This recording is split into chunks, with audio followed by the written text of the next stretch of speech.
I'll second.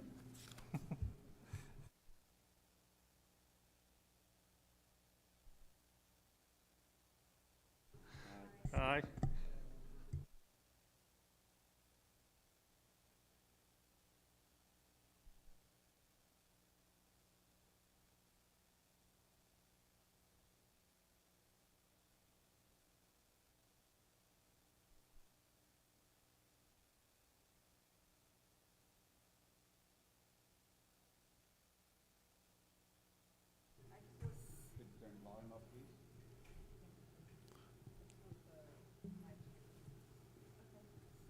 Yeah, they were.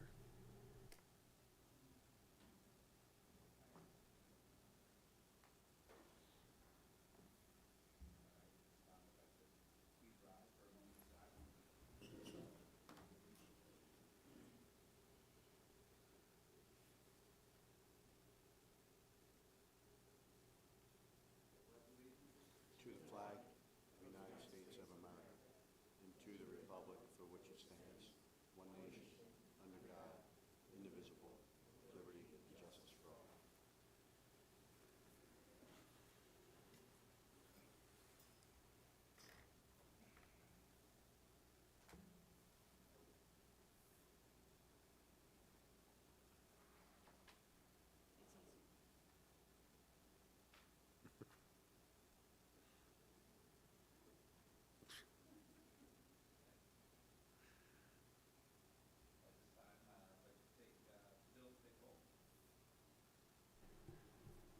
Mr. Falgator, Here. Mr. Hurley, ooh, that is low. Mr. George, Mr. Conacher, Mr. Lesby, Ms. Metzler, Here. Mr. Norris, Here. Ms. Prickett, Mr. Zimmerman. Here. 6 present, 3 absent.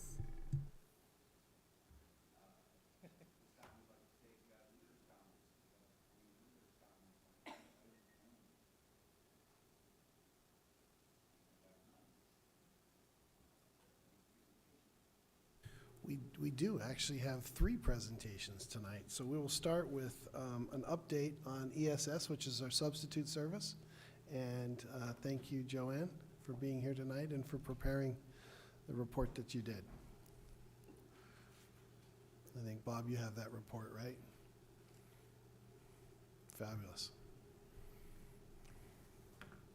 Okay, good evening, everyone. Just a brief presentation to give a little update on ESS, our substitute service. We trying to get a gauge on where we are at the moment. So I have some information that I reached out to ESS to get some updates for us. This is an area that I will be focusing more attention on in the months ahead. Now that we have our HR specialist, I can, give her some of the responsibilities so that we can focus on this, because it is an area that I do feel we need to get a little closer look on. So just to refresh your memory, some key dates: in August 21st of 2023 was when the school board approved the contract with ESS. The implementation transitioned in March of 2024. That is when we started using the subservice, and the substitutes transitioned to ESS. In June, came back to the board to request some rates of pay for some additional positions. We started out with just teachers. We then wanted to contract with them for our instructional assistants, our custodians, and our secretaries as well, because there were great areas of needs there. And then in November 2024, we met with ESS. Again, we have a new regional manager, which I think is important. I think it is bringing some more attention, some more communication with them, so that we partner together to get to where we need. Some of the challenges that we've faced, and there have been challenges, the transition for our substitutes who had been employees of the district for a very long time. And it was, they were not looking to leave Octorara, so to help them through that transition, hiring on with ESS. The onboarding took a little longer, quite honestly, than we had hoped. So it was a lot of communication with ESS in getting them onboarded. And we did successfully do that for anyone who was interested in continuing to sub with Octorara. Setting up the system and acclimating to new processes, and making sure that we are consistently using the system across all of the buildings is something that we need to make sure that we are doing. And then identifying and hiring building subs for the buildings. This has gone a little slower than we had hoped. So the building subs commit to being in a building in Octorara every single day. So if you want the higher rate of pay for a building sub, you have to commit that you are coming into Octorara every day and being assigned to the first absence or the area of greatest need. So the ideal is to have at least one building sub in every building, so that we know we have some coverages. So we're continuing to do that. We have identified some, and that is a focus that we've asked ESS to really pay attention to and get us some more building subs. So our current substitute pool, as of last week when I reached out to ESS, is there are 58 substitutes who said that they wanted to be on the list for Octorara to substitute. 33 of those substitutes are new to Octorara as of 2024-2025. And 12 of those substitutes have substituted in the district for 20 or more days. So the breakdown of those are we have 15 instructional 1 or 2 substitutes. Those are those who have a Pennsylvania Department of Education certification. They've gone through a program and they've gotten their teaching certificate. The majority of those 26 are emergency permitted substitutes. So they have to hold a bachelor's degree, can be in any area, and ESS is able to apply through the Department of Ed to emergency certify them. We do have 15 support substitutes that are on the support list, the sub list, and 2 food service, which is great. I mean, we've never had substitute food service workers before, so that's helpful. And excitingly, we have 1 sub nurse in process. They're typically very hard to hire because the rate of pay in private industry is much higher. So they're hard to recruit. So the fact that we might have 1 is progress. So our fill rates, our net fill rate is 54%, which obviously we need to work towards raising that. You'll see a little graph of, we have the most successful full days. Next most successful times are morning absences. Afternoon absences are problematic. So when I reached out to ESS, I asked them, what are some of the issues with our fill rates, and what are the fill rates for other Chester County school districts that you partner with? So some of the other Chester County school districts they partner with have a fill rate of 70 to 90%. Some of those could be due to the rate of pay for substitute. It could be transportation to get out to Octorara if they don't have it. How we have our system set up and how we're using it, I think, is an area we also need to look at. Are we most efficiently using and reaching out to those substitutes? So far this school year, we have 1,319 requested assignments for substitutes. Of that, 1,123 were due to the staff absences. So there is a staff member out. We need to fill that need. 196 were what are called supplemental positions. So those were assignments put in the system by the buildings to ask for extra help. There's not necessarily a body out. Maybe there's some testing going on. Maybe there's some other project that they have asked a substitute to come in to maybe free up a teacher to do some other things. So we're tweaking the system. Dr. Lever and I talked today to try and can we drill down and see what are those requests, the extra requests that we're looking for. What can we do to maybe take a look at more efficiencies there? Because that 196 does count towards our unfilled absences. So that 54% fill rate accounts for the extra positions, not just bodies out of the classroom that day. ESS filled 707 substitute assignments since August. The average number of requests in Octorara are about 14 a day, and they have been able to fill about 7 of those a day. So I asked ESS a couple questions. So what is the frequency of your information sessions and job fairs? How are you trying to attract substitutes to Octorara? So they say they hold about 2 to 3 a day. Local job fairs, local colleges and organizations, they do have a partnership with CareerLink that they are looking to expand in the hopes of recruiting some more substitutes for us. What is the average amount of time to onboard a new substitute? And they said about 15 to 30 days. They talked about paperwork and documents. This is an area that I really want to explore with them. That is a long time for me. Now, working in HR, I know how challenging it is to get people to hand in paperwork, but this is also an area where we've heard from some of our substitutes trying to onboard that it's been difficult for them with ESS. Just like everywhere else, ESS is, has to staff their positions, and there's a lot of turnover there. But that is an area that I really want to look at because I do want that experience for our substitutes and to get substitutes in here quickly. And then what is the required number of days a substitute must pick up an assignment or be deactivated? So we have those number of subs on their list, but are they coming into Octorara? So they must take 4 jobs a month to remain active on the sub list. And then they look at that every year, and then they purge out the substitutes that don't meet those working requirements. The last slide I had to show you, I thought it was important maybe that we take a look at the sub rates. What are our sub rates as compared to the other sub rates in the district? Because this is an area where ESS thinks that we might be more successful. And we're not coming to you today to asking you to do that, but there's only one school district that is lower in sub rate, and that's Avon Grove School District. We ourselves, Owen J. Roberts and Kennett, are 125. Every other school district in Chester County have a higher per diem sub rate than we do here in Octorara.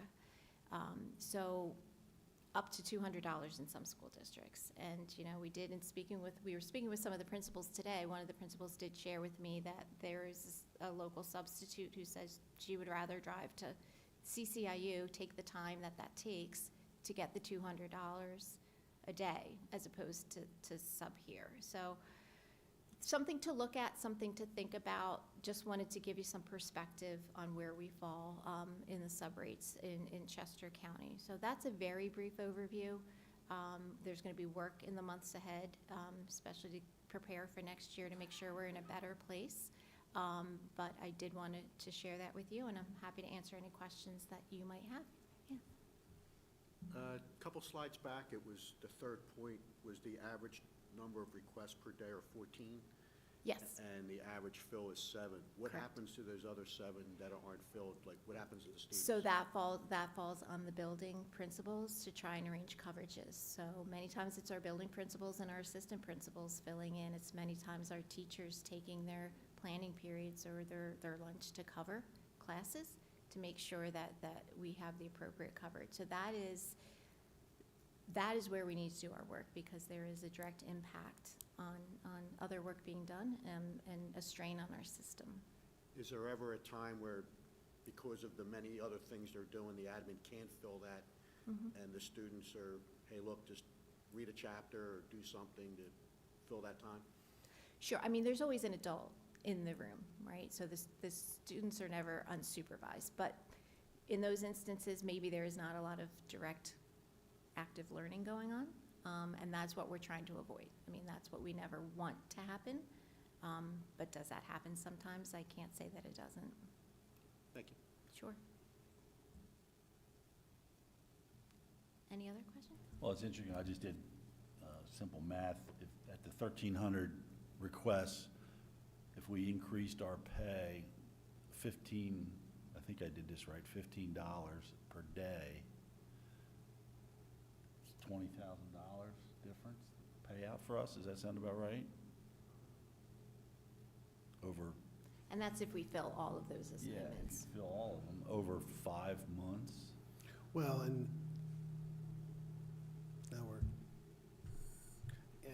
so this is, right now, we've got budget that goes unspent because we can't procure subs, and because we're in February. So, I said this before in another district, the nicest problem would be to have we've overspent our sub budget because we have fill rates that are that high. So thank you, Joanne. We'll continue to dig into what is. There are some things that we just recently started doing. A teacher, just in conversation, they commented that they had given up their planning period to go and cover a class.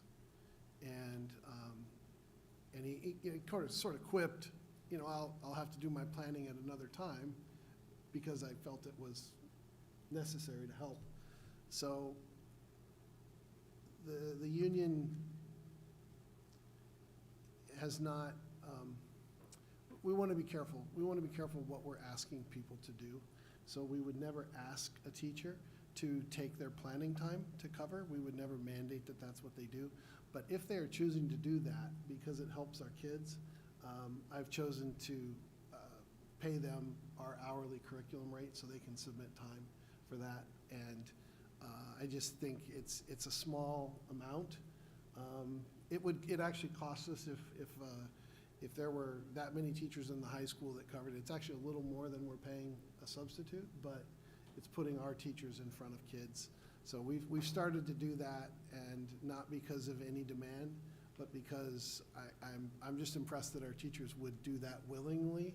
And if they're willing to do that, then we should probably be willing to compensate them for the time that they're having to, plan and do their regular work elsewhere. It'd be interesting to see the fill rates of substitute of some of the other school districts that are similar pay. And that is an ask I can make of the other HR directors. Just I'm to happy see, to do that. that 70 to 90% at a school district that's at $1.30 a day, like where does that become unsaleable evidence of? Yeah, there's also, in that anecdote about the person who wanted to drive to CCIU, actually the number she gave was above $200. It was $225. And I know that what some districts are doing is they're incentivizing people to come just to their district. So we did this in a previous district during COVID because we were hemorrhaging. We would give, if they spent, I can't remember the figure, if they were 15 days in our district, no, for every 10 days, that's what it was. For every 10 days, we paid them an additional $200 in a month. So every time, actually it wasn't even in the month, every time they hit 10 days, there was a bonus of $200 that went to them. And, because that encouraged them to keep coming back to us, because when they got to 10 days, they got this bonus. So I think districts are also doing some things outside of just the pay. Correct. That is incentivizing people to return to our buildings. So this is part of what our study is. What, Right. What can we do to draw people here? And since we don't have we're not as populated as Downingtown or Exton, we want to keep the ones that are near us and not have them drive necessarily outside of the area, so. Even figure out a way to incentivize recent, future retirees from our own system about signing up. I don't know, we spend a lot of money on facility stuff, and I'm not saying it's money not needed, whatever, but this is something that I just think the market has shifted so dramatically from the overall shortage that it's just it's imperative that we be on, and you are. I'm not saying you're not working on that we be on top of this, and maybe because of our locale, we have to really be really aggressive in some areas of that in order to attract and retain qualified substitutes. No, I agree completely, but I would, at a 54% fill rate, there has to be more that we're trying. Yes, yeah, for sure. Yeah, I really appreciate you taking the time Of to look course. into it. I can't think of much that affects the experience of our staff and students on a day-to-day basis, and actually carrying out the mission and vision of what happens. We can plan all we want, but this is where it actually gets carried out in the way that it's planned. So thank you. I look forward to whatever creative ways we can meet the needs. Thank you. Absolutely. Okay, thank you all. Thank you, Ms. Redden. And we also have a team here. We did a little bit of an update at the Education Committee on our 339 plan. Now, we talk about 339 and we throw that around like all of the special ed acronyms that we throw around. 339 is simply, it's probably a government act that tells us we have to have a plan for counseling services and other things. And so Mr. Hilbolt is here, and Mr. Hilbolt, are some others joining you? Yes, I'm happy to introduce 4 members of our school counseling team. So coming up to join me, I'll introduce each of them so that if you're not familiar, you can learn who will be speaking with you. Before I go any further, can you hear me all right through this at this distance? Okay. So first and foremost, I'm going to start with Kristen Martin. Beside me here in green, she is one of our newest counselors here at the high school. Sarah Kluge is our school counselor at the OPLC. Jen Gurman, I believe, is our most senior member of the counseling team at the high school. And Amber Lowe, also a member of our high school counseling team. Most important for introducing this plan and the people that are beside me is to talk about the team approach that went into developing Octorara's Chapter 339 plan. So with Dr. Lever's great introduction and segue, I don't want to read directly to you, but I'm going to paraphrase as best I can.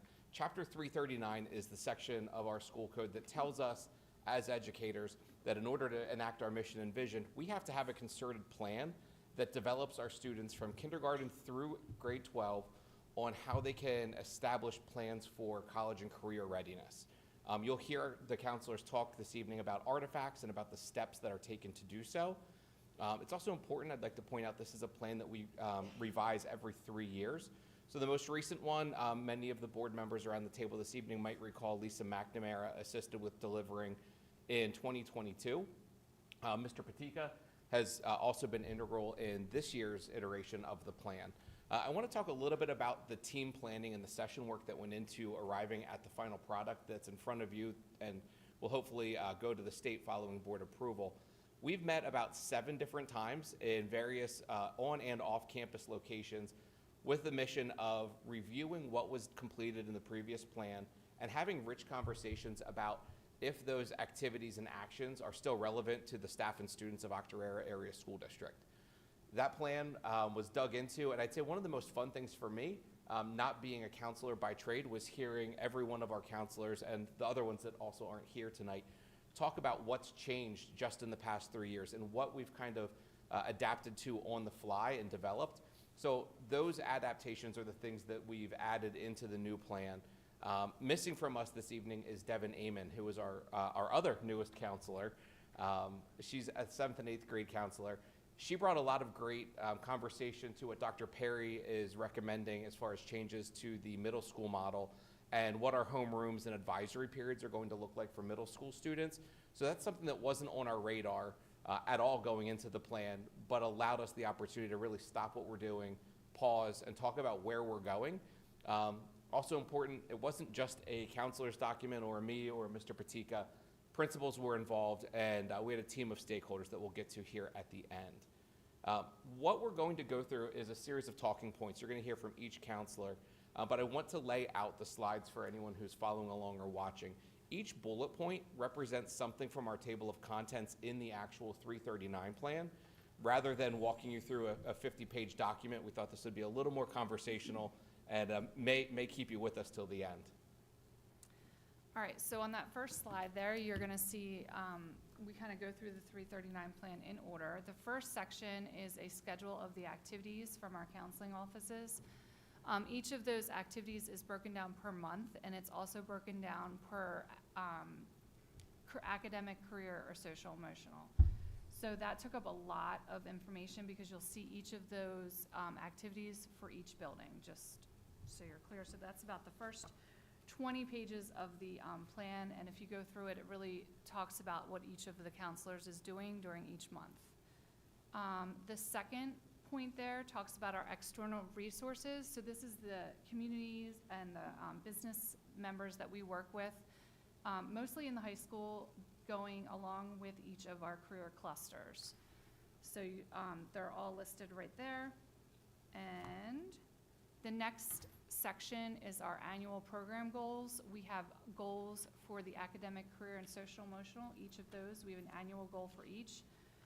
They are listed in a K-6 format, and then a 7-8 format, and then a high school format. So each of us have that. The K-6 we went together because we kind of work more together instead of per building for those. And then finally, the last thing I'll talk about is the CTE guidance services, the activities that we're doing with the CTE program.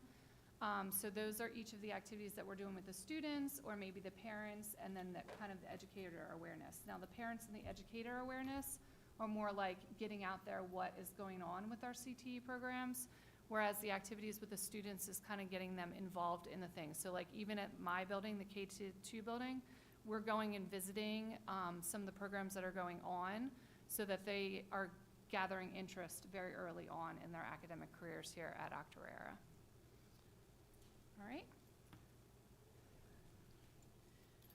All right, so next, the one I'll address is dealing with transition. That's really more at the high school level, and basically what we're trying to do is expose all of our students to all options that are open to them. So it's not a one-size-fits-all that all kids should be going to a four-year college.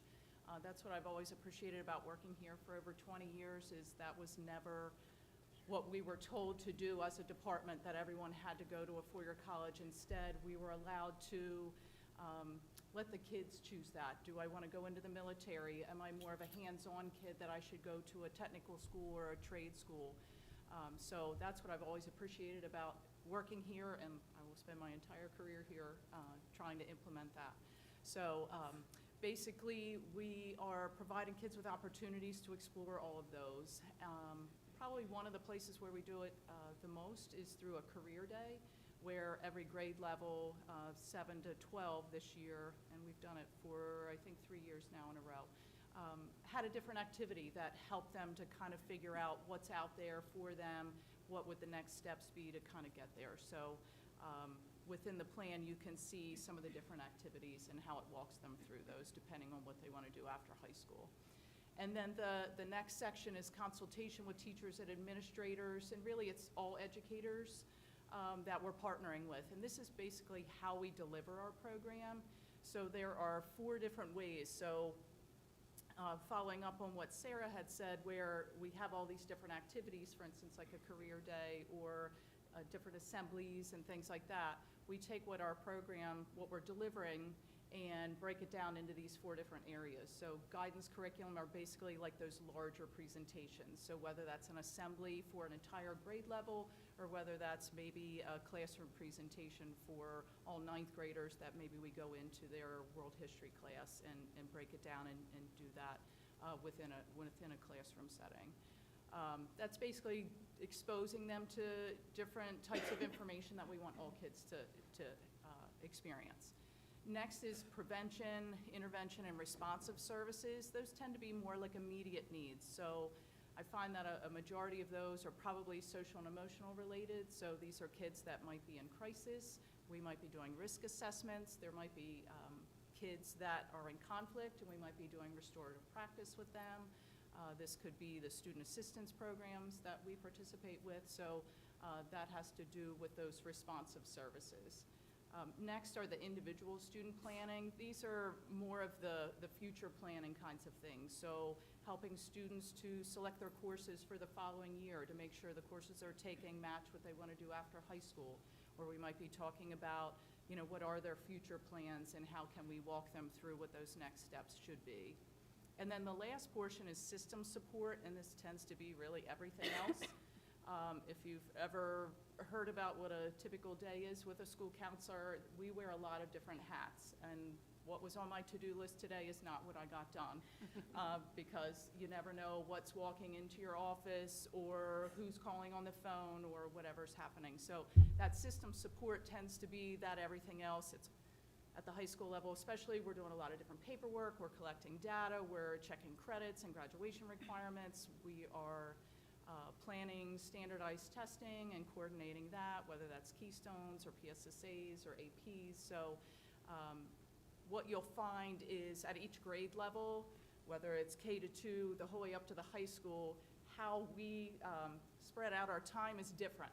So probably at the younger grades, they're going into those classrooms a lot more than we are at the high school level. We're probably doing a lot more individually with kids, or some of that behind the scenes stuff.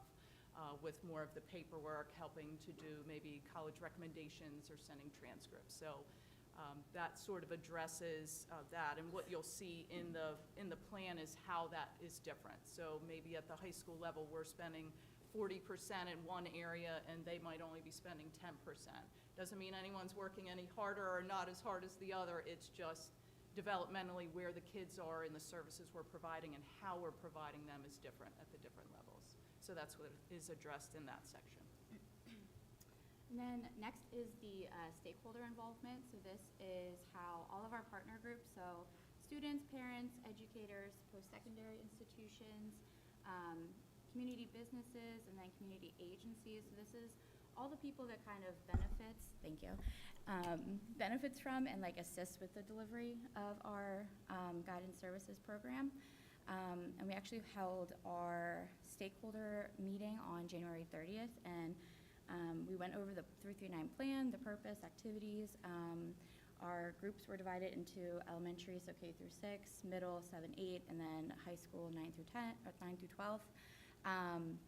And we had a lot of really great conversation, and this is where we got a lot of our feedback. So how can we get students to get the most out of their time at Octorara, but then also how to make them more community partners and ready to, once they leave Octorara, how to get them involved and successful members of the community. Like I said, we had a lot of really great conversation, especially with incorporating more opportunities for not just CTE students, but all students, and getting them excited about their future and how to get them from, like I said, Octorara to successful members of the community. Before we move into the next slide, I just want to give one shout out to Mr. Hodorovich and the CTE Culinary Program. They created a series of 3 menus for our stakeholders meeting, and it was impossible for the team to choose what would be best. But the greatest part of this is they got to serve up for community members who would never have had the opportunity to sample the magic that comes out of that kitchen. And it was really exciting to hear everyone raving about the level at which these students have embraced a scratch kitchen as part of our CTE program. So that was on full display during our stakeholders meeting. So one of the most important parts of the plan is not only just implementing it, but also just hearing feedback and understanding how effective our plan is. And one of the biggest parts that we hear is how Ms. Martin was talking about the stakeholders meeting and just sitting down with community members as well as students, having them give us feedback on questions and give us ideas, and then kind of going back as a department as well as with administration and thinking about ways that we can implement some of those suggestions, what works for our district, what doesn't work for our district. But it's really exciting conversation, and we like go back and we're like all pumped, and we feel really good about like the progress that we've made, but we also feel like we have some plans of how to move forward. So it's always very productive. On the K-8 level, counselors are going to be pushing out a survey this year to students so that they can reflect on the effectiveness of their school counseling program. And I think that this information is going to be really essential to just helping them know like what's working in their building, who they're accessing, what students they might be missing, some of the needs, but then also just highlighting like all of the good that they're doing as well. One of the main ways at the 9 to 12 level that we access information is through the senior survey. To be able to walk across the stage, every senior has to complete the survey, and we are definitely getting them the day of, just to check that box. But this information highlights like what opportunities they took part in the building, whether they were a part of a CTE, if they did a co-op, any dual enrollment. It also gives us information about like what their post-secondary plans are. So this one is huge. It definitely helps drive us. And then it also helps us talk about like any adjustments that we need to make. Jen and I were able to go to this school counselor public roundtable in November at another school, and like we just sat with a bunch of school counselors and college and career counselors, and we talked all day about like different ideas that they have. One of the ways that we've struggled in the past couple years is we've done like whole group scheduling presentations And it was like, the groups were too large. And then we kind of put it down to like half of the class, and we still felt like that was too large, and we weren't getting the information, we were kind of losing them through the presentation. So like over the course of the last 2 years, we've broken it down into, like, we're gonna meet with 11th graders 4 different times. So it'll be 4 small group sessions where we feel like we have more time to individually meet with them in the smaller group setting and answer their questions, but also that it's not such a large group that they're distracted by each other and we kind of lose them partway through. And then we'll also meet with them individually as well. And then the other slide, thank you for keeping me going, is You're doing a wonderful job. is just what we sort of talked about at the last Ed Committee meeting about career artifacts. And so everything that we put into this 339 plan is sort of like driven by, in part, with the career artifacts. So K to 5, K to 6, students have to complete 6 artifacts.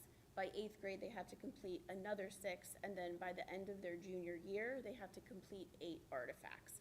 And the really neat thing about it is that we try very hard to make this to be an individualized thing, that there are like artifacts that all students complete, but they are really based on their own experiences. So, do you guys have any questions about anything?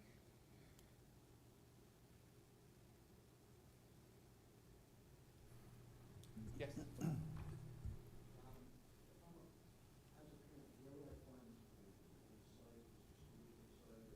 So the plan right now that's being proposed, that copy would be posted onto the district website once it's board approved and then approved by the state. So the existing one, the 2022 plan, should be on the district webpage. Absolutely. Yep. You mentioned the K to 8 the surveys go to stakeholders. I was curious who are the stakeholders that do the surveys for feedback on the K to 8 services? The K to 8 surveys are actually going to be once the student is leaving the building, so it's the students, like the current 2nd graders, the current 4th graders, the current 6th graders, or whatever happens. Just to give us an update, like as the building counselor, was what we were doing, did they enjoy the in my building, did they enjoy the small groups, did they enjoy like the different programs that went on that we're doing throughout, that you can find in that calendar. And after our 339 stakeholder meeting, all of our community agencies, whoever attended that meeting, also received a survey, Oh, yeah. just for feedback.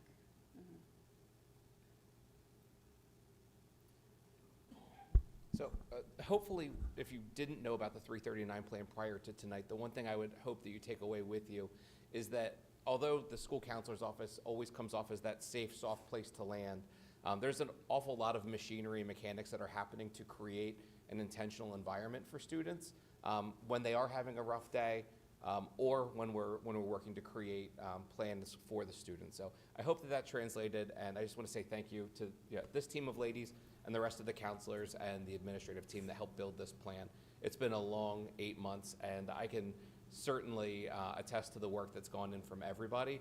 And I would like to acknowledge my own learning because of them and the folks that were with us through it. So thank you for taking the time to hear from us. Thank you. Thank you to the counseling team.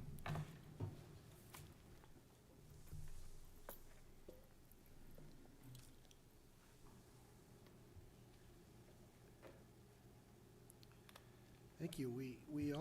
I've also invited Jill Payne and Fred Jesse. They are from Job Corps. How many of you know what Job Corps is? Okay. How many of you have never heard of Job Corps? Okay. Well, so part of our comprehensive plan, our third goal is around graduation rate. And there are a lot of things that go into graduation. And there's a lot of things like our 338, 339 program that we are, moving kids towards the workforce, our CTE program, but we still end up with students who don't feel like what we have to offer is really connecting with where they are. Sometimes it's a student who has gone through something that they didn't choose, a family change, some circumstance that just has kind of turned their lives upside down. And so I invited Jill to come, and she brought Fred, because I wanted them to talk a little bit about this program. This is not a program that we would send a large number of kids to, but it is absolutely life-changing for kids who do it. So with that, Jill and Fred, I'll turn it over to you. Thank you for having us here today. So Job Corps is a federally funded program. It's been around since 1964, started through the Economic Opportunity Act to allow young people ages 16 to 24 to get the education and training that others with better economics could afford. So we have 121 Job Corps centers across the United States. We are very fortunate in Pennsylvania to have 4 of them. We have our Philadelphia Center, which would be a non-residential center, so probably not students that would come from y'all unless they want to drive and come daily. That center offers mostly medical trades, and then we have facilities maintenance, and we have culinary arts as well there. The 2 centers that I would think the majority of the students that would come from you guys would go to either our Keystone or Red Rock Center. Keystone is located in Luzerne County, right outside of Hazleton, and then Red Rock is located in Sullivan County on top of the mountain in the middle of Ricketts Glen State Park. Students come to us, they live with us, so they arrive on day 1. They are drug tested because we are a federal facility, and again, we're teaching kids how to go to the next level and how to be employable. So everything is exactly like what it says. It's Job Corps, so we treat kids like they're at a job. So it's a campus of young people learning how to be. They are truly a community. So students will get up at 6:30 in the morning. They have to make their bed. They have to clean their room. They are graded on it daily. So that's a part of their scores. Then they have to get to breakfast, and then they have to be to class by 8 a.m. Our training day runs from 8 a.m. to 3:30 p.m. During that time, they will be in academics as well as their trade course. That trade course is picked during their admissions process. So some kids will come to us and be like, well, Uncle Johnny was a plumber, that's what I want to be. Other kids are like, I have no idea. So then we start talking to them about what their strengths are. What do they like to do? And we try to find a trade from there that matches that. All of our trades are taught by professionals that have been in the trade. So our construction trades are led by unions. So the unions are sponsoring the program. So they bring union employees onto our center. They train them just like they get trained at the union training center.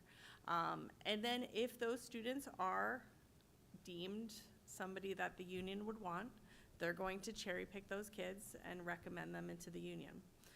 So I always tell our young people that every day is like an application process. It's because you have to make sure that your trade instructor thinks that you're a good employee. See, in the evenings, so at 3:30, they go to their dorms, they check in. That's when they learn what is on tap for the evening. So they can go to our recreation center. Sometimes there's off-center trips. Sometimes there might be a run to Walmart that they can go on. Sometimes they just want to hang out in their room. They can have video games, so that's always one of the big questions. So they can do that as well. Or sometimes they'll just hang out in common centers. Our dorms look just like 1990s, like state university type of dorms.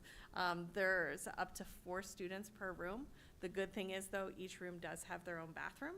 So the girls love that, rather than sharing with the whole wing. And then they can get jobs off-center. We take them to and from as long as they submit their schedule. So they do have that opportunity to earn money. We encourage that because, again, students are coming to us at 16 to 24. They have to have a plan for after they leave us. So first months, last months, all those types of things. During that time, we're always teaching employability skills, being on time, dressing appropriately. They all wear uniforms according to their trade. Making sure that they understand expectations. So constantly throughout the day, they're always being checked on, making sure that they understand those expectations and they're living up to them. Then one of my favorite parts of Job Corps is we teach at the end, so we call it CTR is first, career transition readiness. That's the point where we're trying to teach them how to make their resume, we do tons of mock interviews with all kinds of people on center that they don't know. So that way they're not comfortable. Sometimes we'll bring community members in to do that as well. We are working on getting a partnership with LinkedIn where they're gonna do the work with our students to create their online profile, because that's the way we're going, where you apply for jobs through LinkedIn.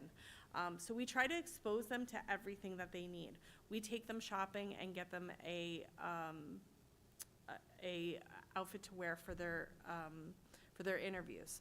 So we're gonna do everything we possibly can. Then we stick with them for a year after they leave us, okay? So we're providing those services after, because even the kids that leave with jobs, they realize that's not what they wanted, and now they want the I quits, but they still have to pay rent, so we have to counsel them on, you gotta get another job, then give 2 weeks, all those things.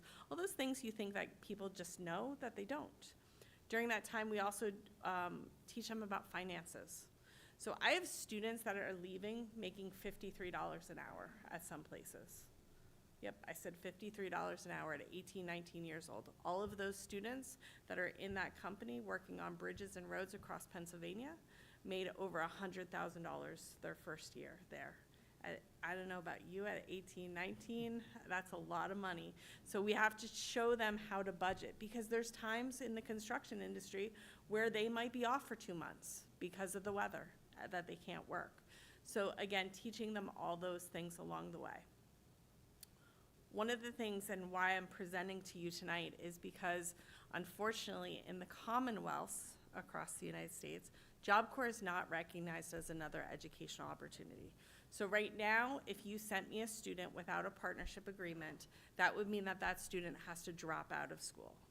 I didn't think that was fair, so this has been my baby, that we created a document that allowed students to be co-enrolled. So we got all the blessings that we needed after a lot of different meetings and everything. So partnership agreement says that the student is co-enrolled with the school district and Job Corps. Student goes through the admissions process just like any other student. Student will stay in your PIM system as though they're just at an alternative school. So you're not getting the funding credits. However, when the student graduates, that means academics and their trade, you guys as a school district signing the agreement are going to accept those transcripts and those certificates under the Pennsylvania Act 158, the second and third pathway, and then you in turn will give them a diploma. The student now isn't considered a dropout. The school district doesn't pay a price for the fact that they did something right by a student, and they get to walk across the stage. And I tell them they get to walk across 2 stages, so that means they get 2 gifts. But I don't know that mom and dad always likes that. But it's a win-win situation. We are not for everyone, and we are not the easiest choice either. Let me just say that. Imagine packing up all your belongings at 16, coming to a place where you have no idea where you're going. Don't know anybody, because it's not like regular college where, you know, sometimes they go in packs. They're coming to a new place. There's a lot of rules. They're being drug tested. They get a physical, all that stuff. If they get into a fight, I'm sending them home, because safety is our #1 concern. So we're not for bad kids. We're for kids that just traditional school doesn't work for them or hasn't worked for them. So that can be the student that's wandering the halls because they're bored. The student at 17 now wants to go into trade, however they had picked college when they were 14. The student that home life isn't so good and they need to get out. All those things can equal a great Job Corps student. I've seen amazing kids do amazing, amazing things. We get to say yes when a lot of people say no. So, questions? What's the cost to the student? Oh, 0. So they do have to qualify based upon their economic situation, or mom and dad's. So easiest way for you guys to know is if they receive free or reduced school lunch, homeless, or an IEP. And what are some examples of the shops that you have at your respective Oh sites? yeah, so at Keystone, we have CMA, we have culinary arts, we have security, we have office administration, we have material handling, and then we go into the construction trades. We have plumbing, electrical, carpentry, we have plastering, brick, cement, and paint. And all of them are backed by unions, those construction trades. At our Red Rock facility, we have construction trades, so we have electrical, plumbing, and carpentry, and then office administration, and then we're really known for our automotive and collision program. We're one of the only ones, I guess in the Northeast, right? So we have an 8-bay garage that students break things and put them back together. And we really try to make learning fun. So our students are involved in the community. In Sullivan County, they have an outhouse race that apparently is like the biggest thing ever, and so many people bring these outhouses there. So first we have to explain what an outhouse is to the kids, because they don't know. And then they get to do math, and they don't even realize they're doing math, because now they're worried about aerodynamics, because it's become a big competition. We also, on Montage Mountain, WMMR does a cardboard derby that is huge. I didn't realize how big it was until I had to go register them last year. But our kids finished second.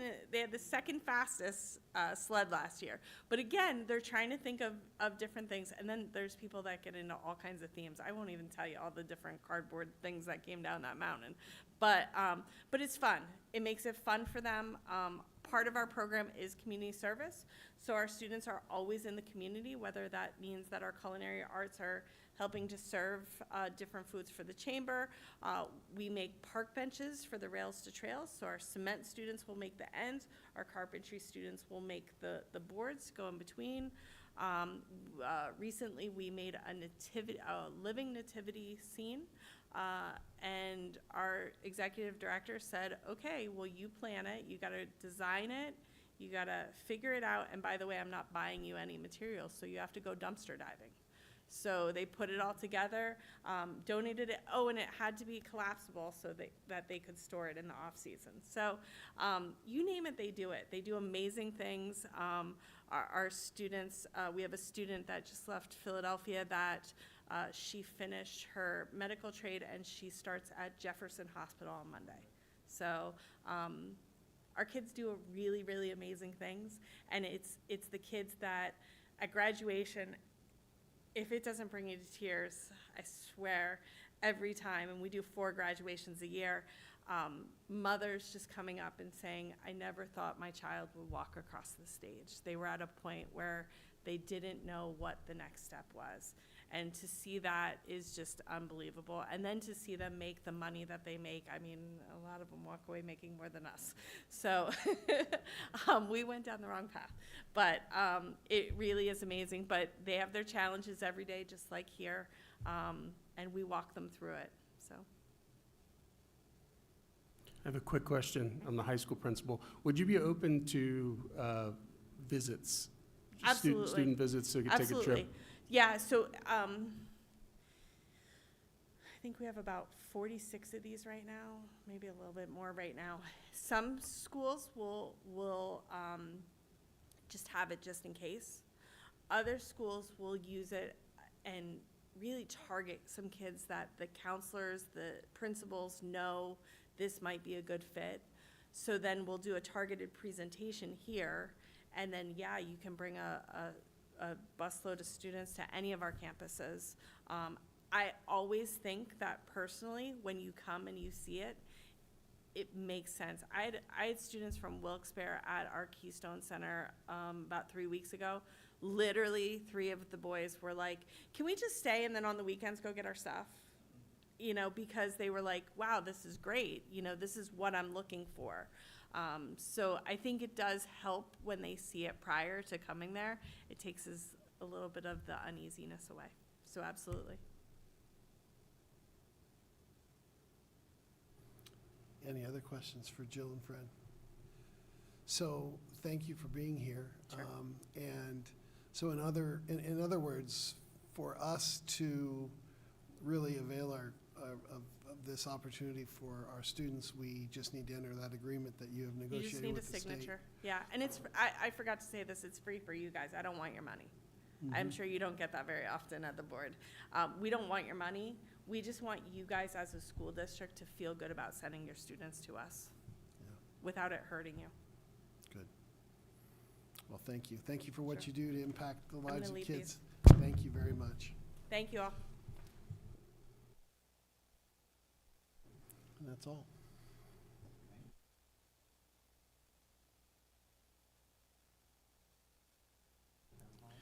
Yeah, I just wanted to just talk just for a moment about the feasibility study, town hall sessions. So we've met, thank you again, Jill and Fred. We met with respective faculty groups, the middle school, the high school.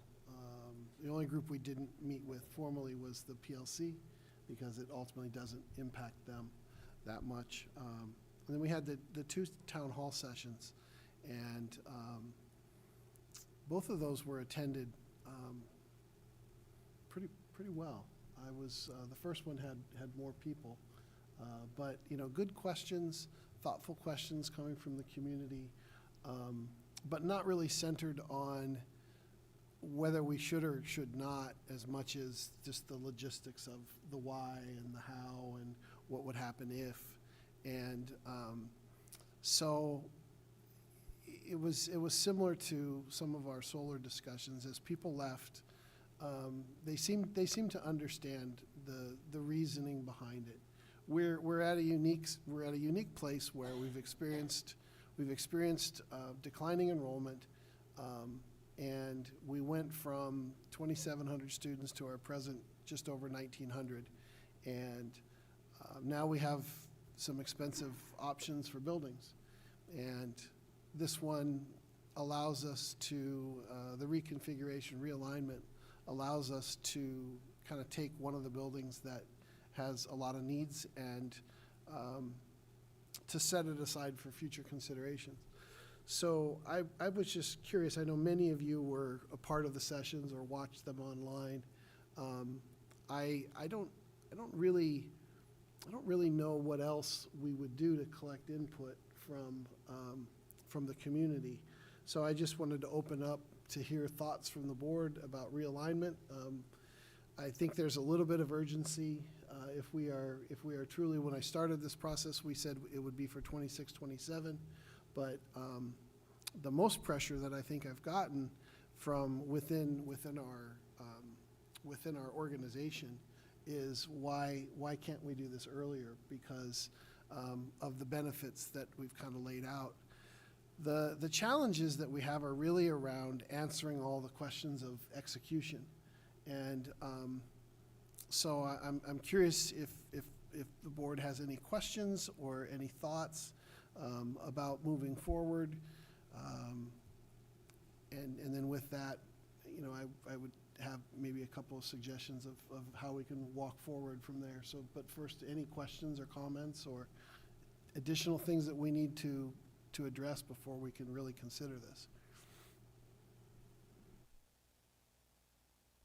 I know I've been all for it from day one, from the first time it was mentioned, just because we know the expense of what that building's going to be. I think it's just going to work better for the kids. I think the flow is going to be better. I just think it's an all-around positive step forward for the district. So I think it's time just to start answering the questions and get the ball rolling on it. What PDE involvement is getting approval on things like that? Is my understanding that correct? That So for realigning, it's really just, they opened that window in the beginning of June, It's like you have to do it in the month of June. And what you do is you inform them, we did it last year with the middle school, you inform them of what your change is, and then they approve or disapprove. I would not be saying that we're not using the building. We would use it for something associated with, it could be with our PM program, it could be with our virtual school, where we have places where kids come to do work, for their virtual schooling. So I think there's some uses that we could use, we could avail ourselves of in the coming year. What the engineers said was we're gonna have to have a plan for, winterizing parts of the building that we're not using. And then ultimately, within 2 years, we would have to decide whether we are doing some kind of renovation or, some kind of long-term plan for the building. So the initial step would be to figure out the realignment, how are we gonna use it. We have 2 CCIU classrooms there. We have the YMCA, which are both programs we value. We don't want those to go away. We think we can do them within the confines of the building, but I think from PDE's standpoint, that doesn't count. We would still have to have one of our programs there. So I think in future years, we would have to go through if we're gonna close the building completely, then we would have to go through a process where we have public meetings and we hear from the community. But I don't think we would be recommending to do that this year, because I don't think we're ready to Well, really. certainly if you have any hope at all doing it sooner than 26. Say it again? If you have any hope at all doing it prior to that, you have to do it under realignment Yeah. instead of closing. I think we could probably still do it, but it's just a much bigger question for the community, and I don't think that as a board, I don't think that we have talked long-term about what we would do with that facility. And, we could decide that we're going to do something with it and invest money in it. I don't imagine that I know what that is, but we would have the ability to do that in a much more timely fashion if we didn't have kids there, if that was what we were choosing ultimately to do. Is there a possibility any of the CTE program shops that need more room? I mean, that'd be like something, like that's not just a whole bunch of classrooms where you could just gut it and make it a workshop area, which takes, We have talked about that. I think the initial concern that I have is the transit time to get students over there. Because one of the draws of our CTE program is kids just walk down the hall and they're able to avail themselves. If they're traveling all the way across campus, it's a little bit more difficult. But we have talked about the possibility of utilizing that building for CTE as well. But that's something that we would have to discuss in future years. I'm sure Mr. Pratika would take more space. Yeah, but if it meant we had to do the larger systems, then we're asking the question, well, why do we move the elementary kids out? If we're just putting the larger system I don't know that we need to do that. We have space existing in the high school. Any other thoughts? Yeah, I think the resounding comment I got was the consistency of education by removing a step or removing a school in the process, I think would improve things greatly by having the kids 3 years, at least 3 years, 3 plus. I mean, with our 3 kids, I know that was an issue growing up through the district, and each school had a different set of social structure, all that. So it's a win-win. I really appreciated the process and the communication that went into it and taking the time and effort to live stream. I think a lot of people were able to feel like they could participate and make their questions heard. Thank you also to the administrators that took the time to share. I think I wasn't even expecting kind of a broader picture and vision of each building and how it builds, and just the genuine passion we have from people looking at what that looks like. And did, I think, just leave us feeling like, okay, let's go. You know, like, I think there's just really an excitement over the vision of what it could look like to have a more smooth transition, more smooth plan for the way a student experiences those grades. So I just appreciate it. I'm excited about it, and I think that's what I've heard from people too, is just, okay, the sooner we can get going. So whatever we need to do, I look forward to hearing that. Thank you.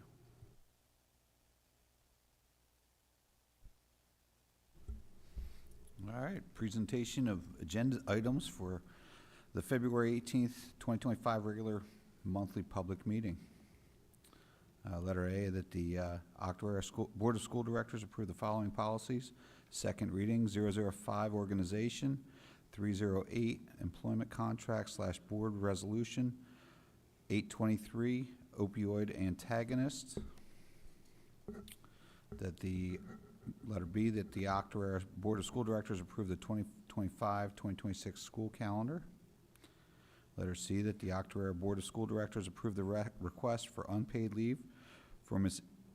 Andrea McGinnis effective approximately February 5th, 2025 through March 24, 2025.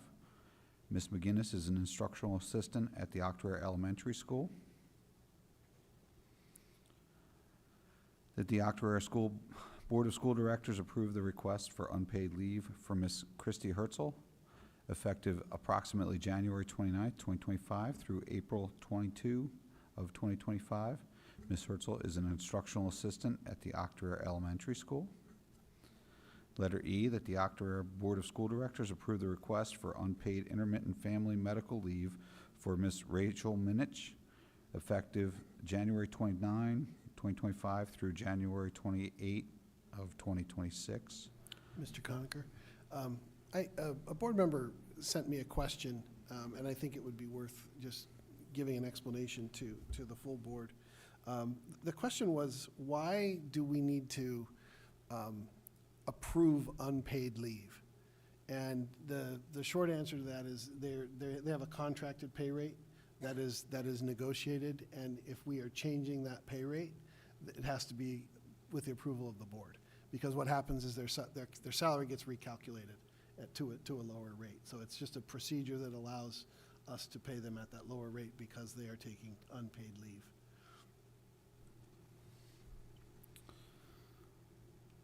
Ms. Minich is an art design and illustration teacher at the Octorara High School. Resignation approvals. F, that the Octorara Board of School Directors accept with regret the resignation for purpose of retirement of Ms. Cheryl Morris as a fourth grade teacher at the Octorara Elementary School effective June 6, 2025. She was originally hired September 1st, 1993. And letter G, that the Octorara Board of School Directors accept with regret the resignation for purpose of retirement of Ms. Shirley Williams as a reading specialist at the Octorara PLC effective June 6, 2025. She was hired August 27th of 1999. Letter H, that the Octorara Board of School Directors accept with regret the resignation for purpose of retirement of Ms. Cheryl Johnson as an instructional assistant at the Octorara PLC effective June 6, 2025. She was hired in 2001.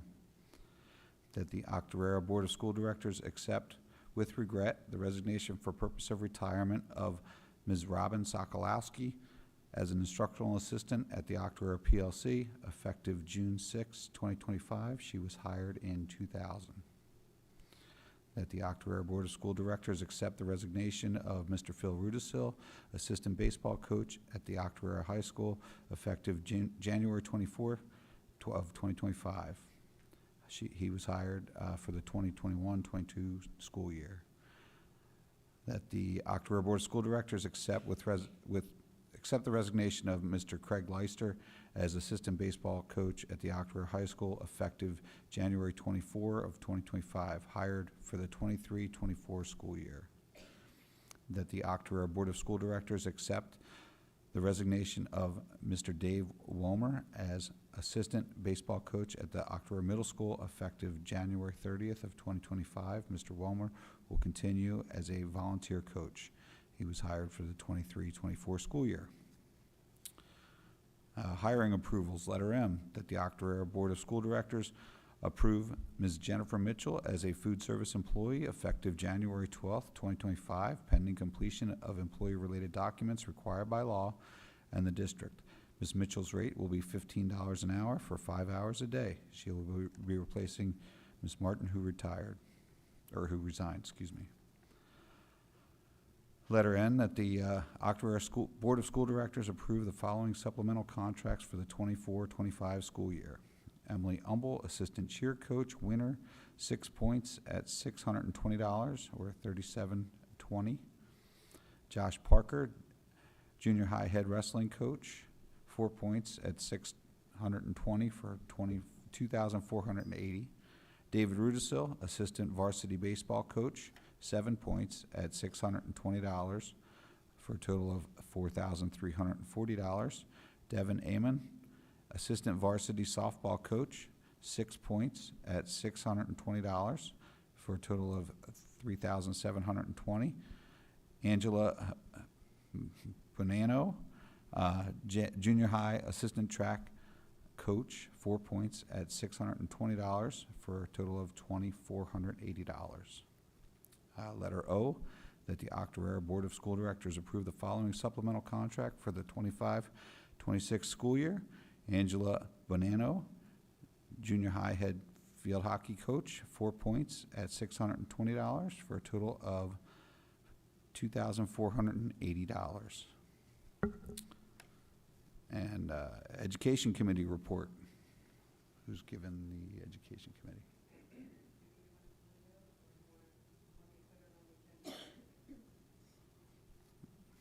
We can put it on the agenda for next week. All right, Facility Committee meeting was earlier this evening. In this room we met. We discussed first the wastewater treatment plant. The M&B, the process has to be up and going before we can properly test. Pre-Doc is still working at updating the test results. Still no news, and we have noticed that more testing has been done by our current contractor. Liberty Mutual let me get my thing out here. Do you have an agenda?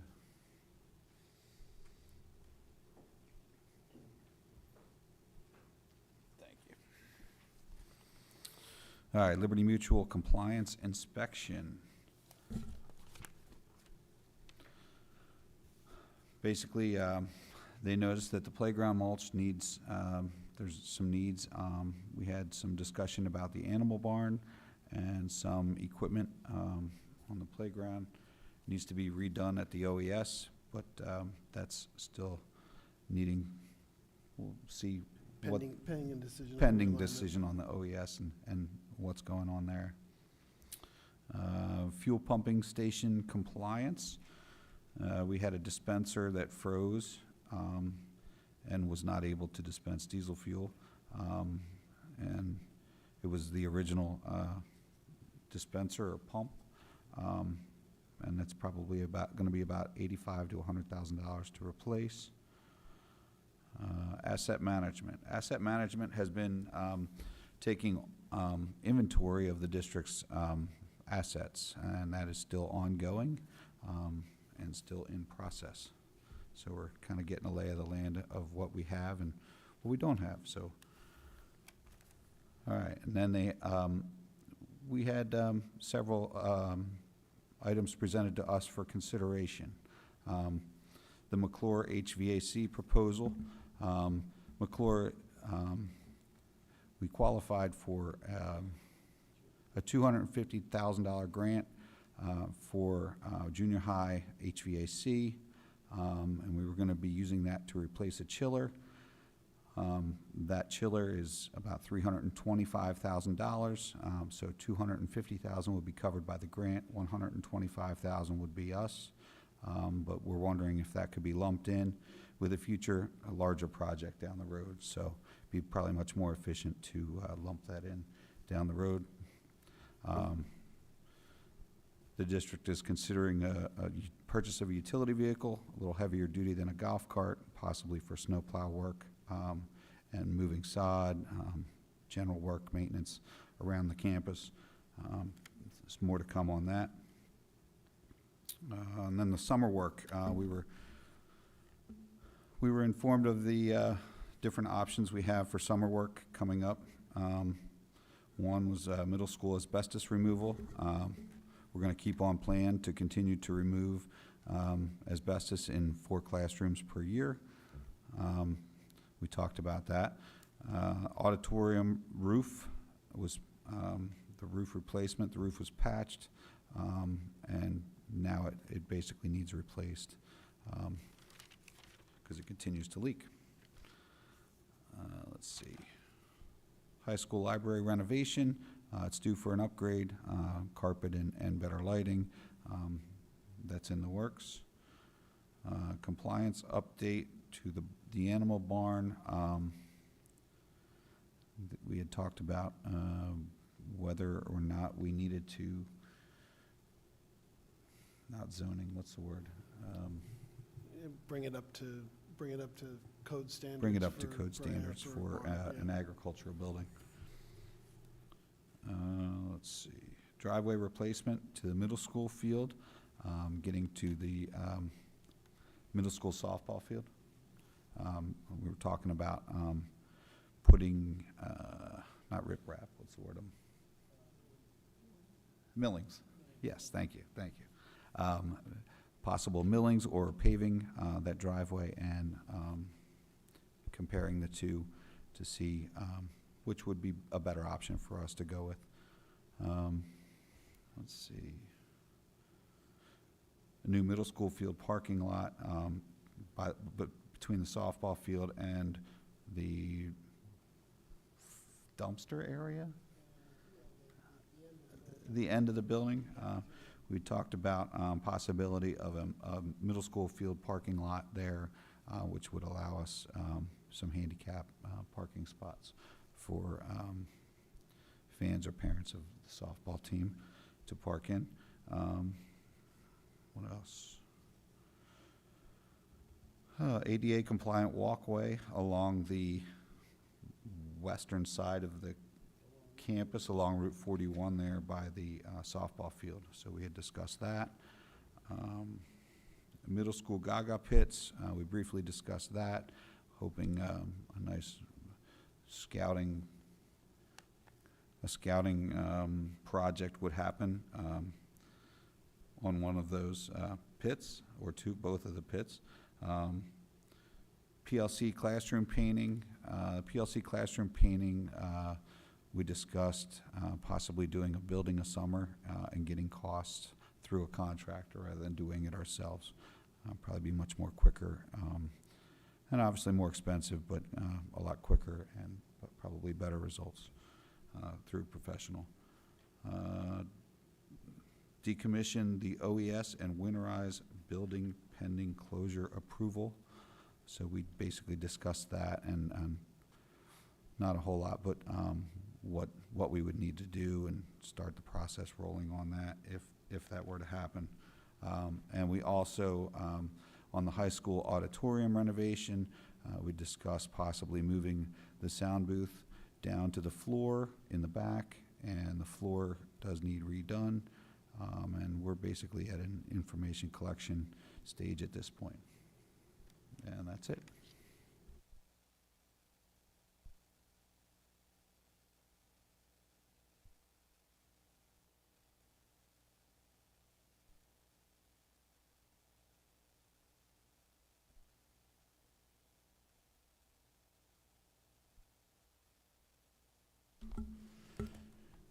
Any other items or concerns? Number 12, visitors' comments in general. Any visitors? Seeing none, unless you got something, Mark? You're good. Thank you. Administrators' comments and announcements. Good evening. I told Shirley that I was going to reject her resignation, but apparently I don't have that authority. I do want to thank all those retiring from the OPLC. This is going to be a tough year for me. I've worked with all these ladies for decades, especially Shirley. I will miss her leadership, knowledge, and dedication. She has not only made a difference in the lives of so many students, but all of us as well. So, with that being said, I would like to tell everybody that we are going to be participating K through 8 in a global school play day. We first heard about Global School Day last year, but we had kind of missed the boat on it. So the research shows that plays is where children learn to solve problems, they learn different perspectives, and they learn to empathize, innovate, create, and have fun. So with that research, the U.S. has seen a decline over the past decades in free, authentic play and an increase in anxiety, depression, and mental health issues. So Global Play Day was established after a TED Talk by Dr. Peter Gray, who is a child psychologist. And he said, Global School Play Day is more than just a day. It's a day of acknowledgement that play matters and that kids need to play. So right now we are scheduled for our Global School Play Day this coming Wednesday. And kids are encouraged to bring activities from home. Teachers have been looking in cabinets and pulling games out, and really it's just a chance for kids to play together. There's opportunities to play within your homeroom, there's opportunities to play within Unified Arts, and then there's opportunities for kids to get, or classrooms, to join together with another classroom or a pod or another grade level and play and just be kids. And I just really see a lot of we as an admin team really see a lot of value of this. And if it is, if the weather doesn't cooperate this Wednesday, which I'm not sure it will, all of our schools, we will reschedule the day. But I just wanted everybody to know that if you hear anything about Global School Day, we're in it, we're on it. Thank you. I just have a couple of announcements. I'm also waiting for updates from our athletic director on our high school basketball playoff game. We were down by a significant amount at halftime, and we pulled within 2 with 35 seconds left. So I don't know what the outcome is yet. I'll just wait. But I want to ask you to join us in congratulating sophomore Grace Eberhardt on representing Octorara at the District 12 Choral Festival.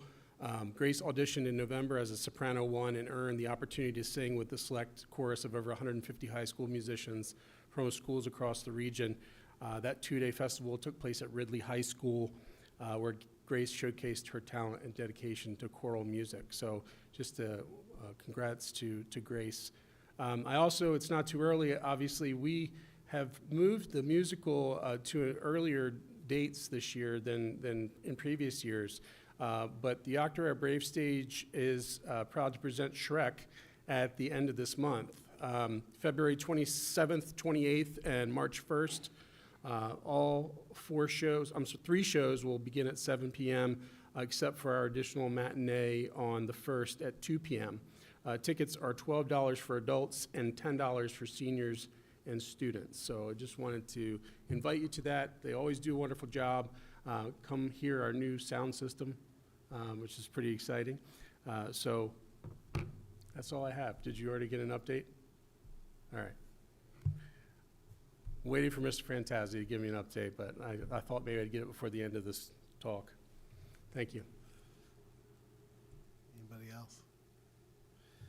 So thank you for Dr. Proper for mentioning Grace and her participating in this district chorus with 150 other students. It's quite an honor for kids to do that, and it's quite a learning experience to go and to be the one from your high school with, you know, the one from another high school, and it's a real stretching experience. And I appreciate that our arts programs pursue these opportunities for our kids, and it doesn't just happen.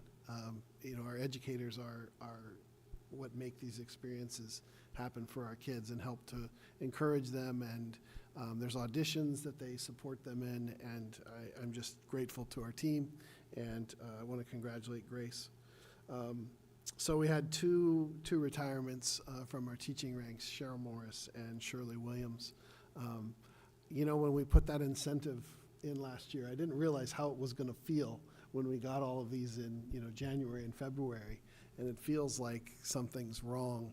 But it's a strategy so that we can recruit people early in the season, and so I'm grateful for the board's willingness to do that. It also gives us some time as the year goes to acknowledge people who are doing good work for our kids like Cheryl and Shirley. And, you know, interestingly, both of them have reached out to find out what they could do after retirement to come back and work with kids. So that's heartwarming to know that they're still looking for what opportunities they can avail themselves of to impact learning and students. Finally, we you know, previously just talked about the realignment, and what I was going to suggest that we do is that I begin to meet with our administrative team. I know I have an appointment tomorrow with the association on the question of a realignment, and that what I would like to do is for us to just dig into the specifics of what it is. I suppose we could still uncover some things that make us think about the timeline of doing it this year. So what I would suggest is that's what we do, that I proceed as though this is a real viable option, and for us to begin to explore what does it actually mean for us in staffing, what does it mean for us in budget, where are we going to realize savings in buildings, in costs, and what are the logistics, and then I think ultimately we would be coming back with a recommendation that we would like the board to consider in March. But we would have collected a lot more data on what do we need to do, and what do we believe is going to take to do that. And I think as long as our teachers know the direction that we're heading, they'll be comfortable, because we'll be collecting the information that we need. But we would be able to have a soft landing if we ran into something significant. I don't really anticipate that. I don't know what it would be, but that's my suggestion for moving forward, is not to rush the decision next week on Tuesday, but for us to begin to collect the information as though it were going to happen, and then we can reconvene on this back in March. Thank you. Board member comments.